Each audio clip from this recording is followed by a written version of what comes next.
Through the centuries, London has inspired great writers, great painters, great statesmen, and great criminals. But in the year 1896, the greatest criminal of them all suddenly came into being. His identity was unknown, he never left a clue. And all London waited breathlessly as he struck again and again with sheer audacity and terrifying brilliance.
That's fantastic. Absolutely fantastic. Huh? Well, first the gold seal from Edinburgh Castle, and then naval secrets from the Admiralty, and now Queen Elizabeth's jewels. What in thunder is Scotland Yard doing? Dunno. Well, it makes chills run up and down my spine. There's no clue to any of the thefts. You must have some ideas on this case. Huh? What are you doing, anyway? Research. Research? Holmes, do you realize this gang has been helping themselves to state secrets and national treasures? Have they really? Oh.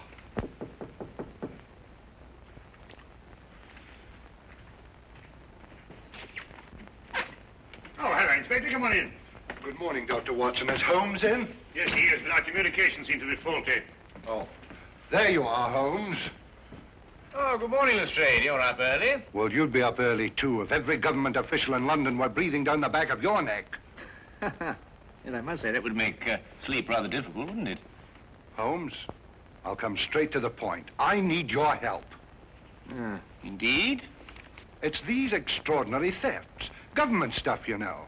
This man and his gang have evaded every trap we've set for them, and the commissioner's demanding results. I gather that your position is somewhat precarious and you wish to secure it, eh? Well, all right, Holmes. You can put it that way if you wish. Well, Lestrade, you know, there's only one thing for you to do. To regain the confidence of your superiors, you must go out and capture this criminal yourself. Well, goodbye, Mr. Holmes. Fine, Lestrade. Good luck. Lestrade, if I can be of any assistance, please don't hesitate to ask me. Thank you very much, Dr. Watson. Good day. Good day.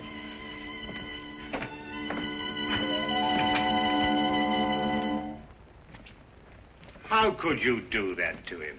He did everything but beg you to help him. Well, it's the Yard's job to solve these cases. Besides, I'm always giving him help.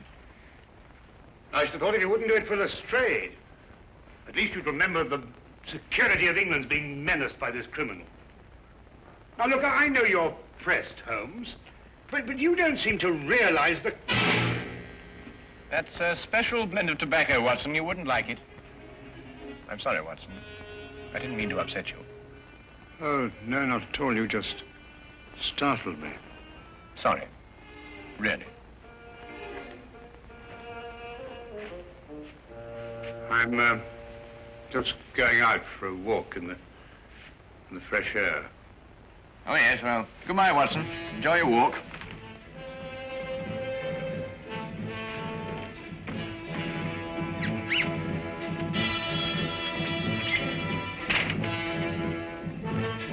Certainly Holmes's erratic behavior was enough to set my nerves on edge.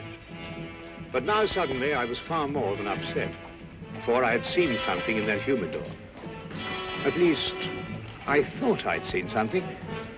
Perhaps it was my imagination, my nerves. But I could have sworn that mixed with the tobacco in the humidor was a diamond necklace.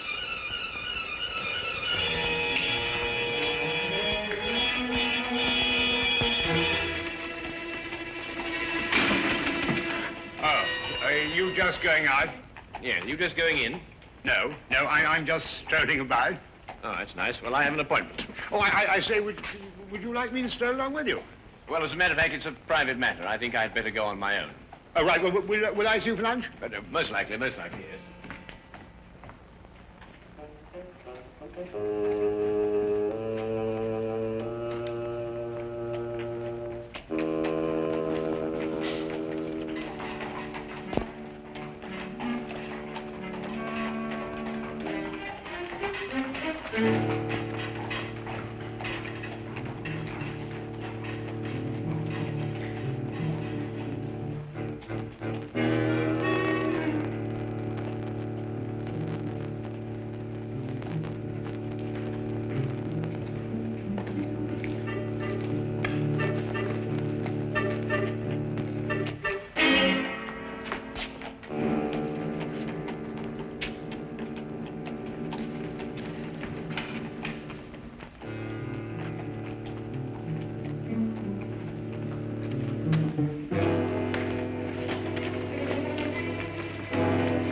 Really, Watson, I said it was a private matter.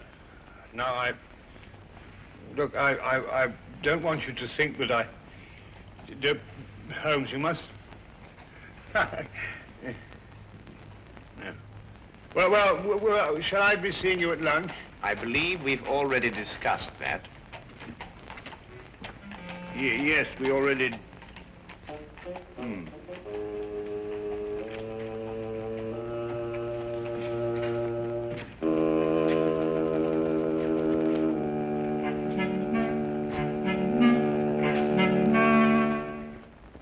When Holmes returned, he was kind enough to let the morning affair be forgotten, or apparently forgotten. Thank you, Watson. And I hope you won't mind if I take my cup over to the desk. I have a few things to look over. No, of course, my dear chap, do, please. His only reference to it was his remark about another private appointment that afternoon. I felt he gave a bit of undue emphasis on the word private. As for me, as terrible as the morning experience had been, it actually stressed the importance of continuing my investigation. One other thing was also made quite clear. I realized that if one were to match wits with Sherlock Holmes, one could not employ ordinary methods.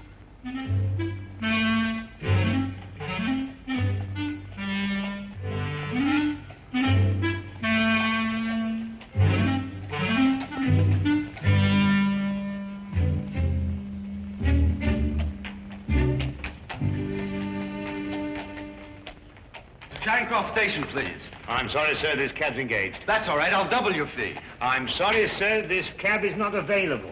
But Belinda and I, we're eloping. We don't have time to, I'm very sorry, young man.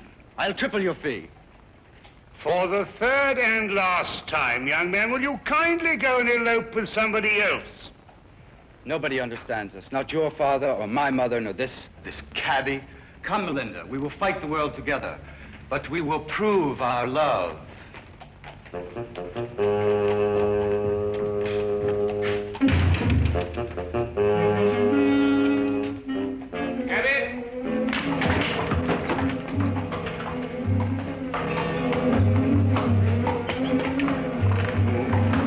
Number 860. What in heaven's name are you doing up here? This, sir, is where the cabbie usually sits. No. Really, Watson? I'm sorry, sir. I think you've made a mistake, sir. My name isn't... It's Sedgley, sir. Oh. Well, Sedgley, may I give you a word of advice? The corners of your beard are in dire need of repair. Most extraordinary behavior. Ah, here comes the legitimate carriage. Cabby! Cabby! Well, good day, Sedgley.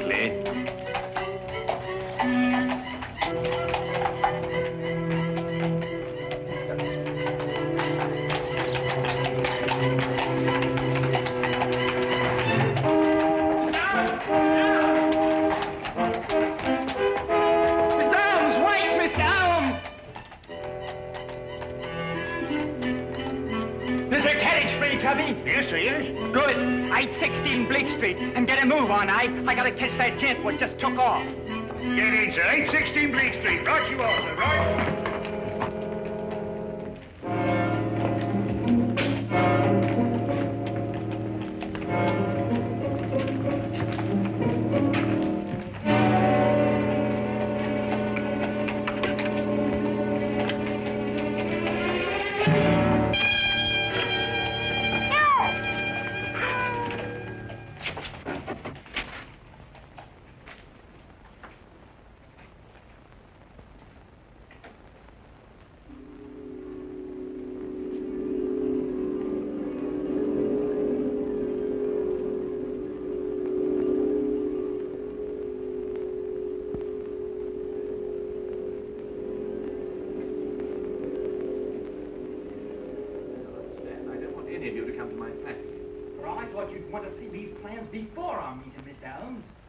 Minor difficulties, nothing serious.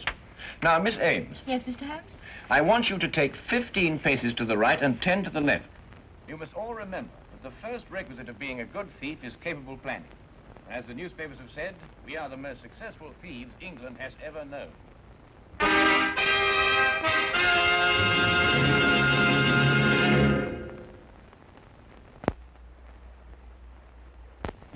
And now, we return to the case of the neurotic detective. Repressed hostilities against society. I don't think Holmes will allow any probing. Not willingly, anyway. If only you could meet him ostensibly on a non-professional basis. If I could say you were a friend of mine. Excellent suggestion. Now, why don't you come to dinner? I could say we were friends from my student days. What are you having for dinner? Oh, well, never mind. Yes, I should be delighted. Right then, fine. I'll expect you at 7 o'clock at my flat, which is 221B Baker Street. I shall be prompt. I hope something can be done. Mr. Holmes's problem is really a very simple one. With skilled fingers, I shall mold him as one does a piece of clay. Good night. Good night.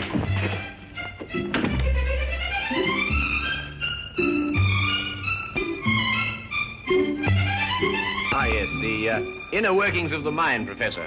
Fascinating. It is amazing how many seemingly normal people are mentally disturbed. Now, take yourself, Mr. Holmes, as a purely hypothetical example. I imagine you might dream that the whole of London fears you. On the contrary, I sleep most soundly. Ah, but then there are all the little nervous habits, the idiosyncrasies. For instance, do you drum your fingers on the table? Do you ever pull the lobe of your left ear? Now, you know, it's interesting that you mention those things, Professor, because I've observed that you have 3 half-smoked cigars in your coat pocket, that your shoes have lifts in them to give you greater height, and that your fingernails are bitten down to the quick. Of course, hypothetically speaking, I suppose you're what one would call an erratic man. Observe the 3 half-smoked cigars. You're also a very vain man. Observe the lifts in your shoes. And more than that, you're a very, very insecure man. Observe the fingernails. I also observed that you've mangled 3 pieces of bread and that you've hacked your roast beef with a more than culinary vengeance. Offhand, and without prejudice, mark you, I'd say that you're suffering from some very deeply repressed hostilities against society. Yes, very deeply repressed indeed. Professor, where are you going? You must excuse me.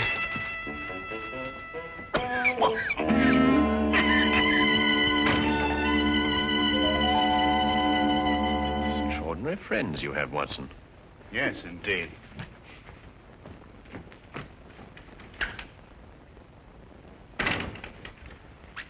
Say, he's completely disappeared. Oh, that's just as well anyway. I've got to go out myself in a few minutes. Oh, really? A private matter? Oh, didn't I tell you, Watson? I've been invited to a reception in honor of the new Turkish ambassador. At the embassy? No, as a matter of fact, my dear fellow, it's at the house of our Minister for Foreign Affairs. Oh.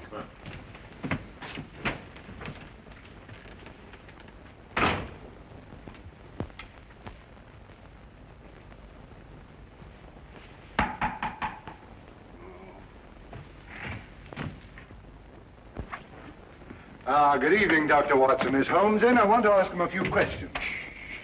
I'm so glad you came, Lestrade. You're the one man I wanted to see. Now, sit down, will you? Sit down.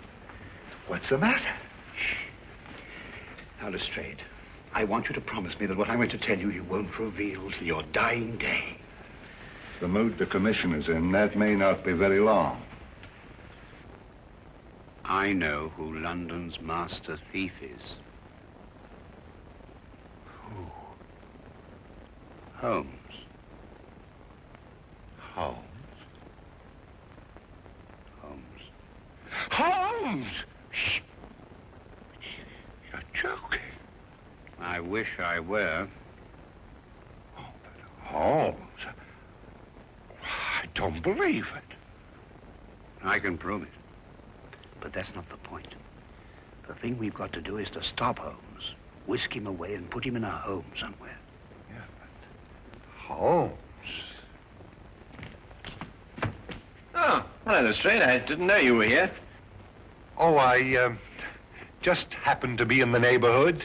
Oh, good, good. Watson, I wonder if you could, look, can you fix this confounded thing? It keeps on popping up at the bank. Hang on. I thought you hated formal affairs. Well, people change, you know, Lestrade. People change. Oh, come on, Watson, hurry up. I want Just a second. Very important to do this, you know. Very important affair. There you are. There you are. Good, thank you. Oh, Lestrade, tell me, how's that big case of yours getting on? Oh, fine. Terrible. We haven't a clue. Oh, I say, flowers. Yes, I'm escorting a rather beautiful young woman tonight. Rather picturesque, don't you think? Well, good evening, gentlemen. Well, enjoy yourself. Good night. Thank you, Watson. Thank you, Lestrade.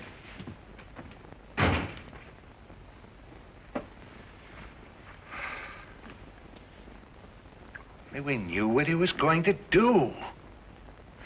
Let's look at this as Holmes would have... Well, I mean, when he was normal. You know, those formal clothes are very odd. Well, he was invited to a reception at the house of the Minister of Foreign Affairs. Big diplomatic thing. Yes, but ordinarily stay miles away from a thing like that. Therefore, perhaps he has a special reason for going. Perhaps.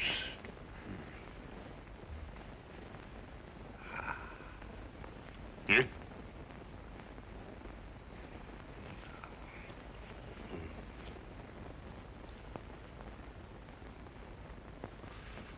Official papers of state. Secret documents. In the minister's safe. Hurry, Watson. He won't slip away this time. You know, Lestrade, I've never been so unhappy in my life.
Done nothing but sing and dance and talk and have a wonderful time.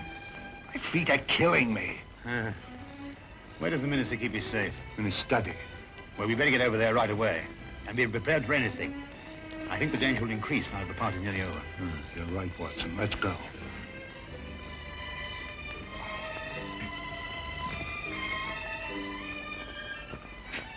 Ah, Wilkins. I didn't see Mr. Holmes anywhere, sir. And his young lady left in a carriage, all by herself, sir. Yeah, no time to lose. Dr. Watson. Yeah?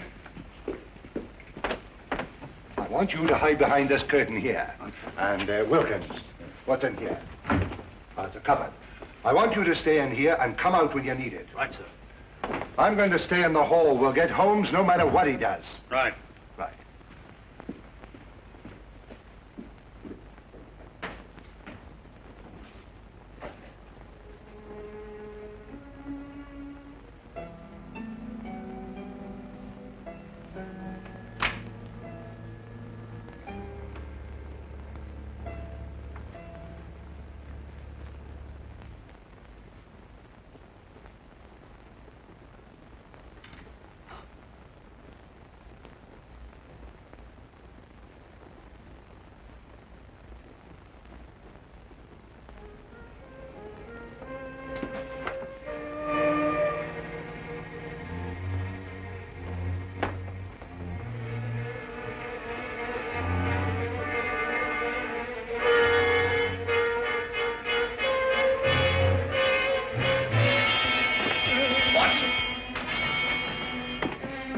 Found this chap sneaking around outside, Mr. Holmes. Good work, Toby.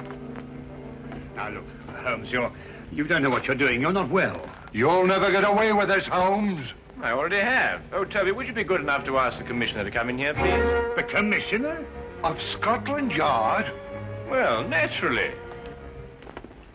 Now, look, Holmes, I'll take you away to France or Switzerland and Spain. I mean, you'll have a nice long rest.